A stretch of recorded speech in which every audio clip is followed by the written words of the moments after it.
You can start your circular journey from many different starting points. A couple of them are resource scarcity. I mean, the way we consume today, we are consuming more and more resources, which means that materials becomes more and more expensive, which means that you need to take out more cost in your supply chain and to the customers.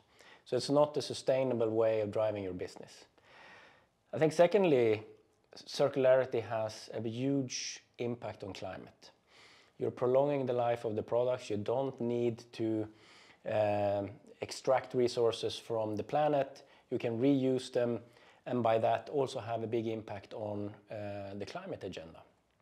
But I think the most important one is the customers and the consumers. And we now see that consumers are definitely ready for this. They want it. There is no solution out there yet where they can just go and feel this is now my model, this is how I want to consume.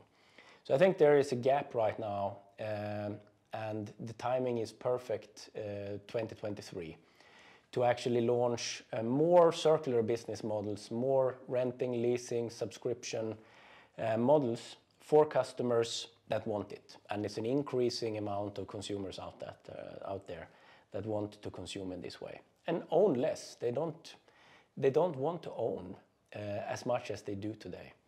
They want to access the products when they need it. And I think this type of business models provides that opportunity for them.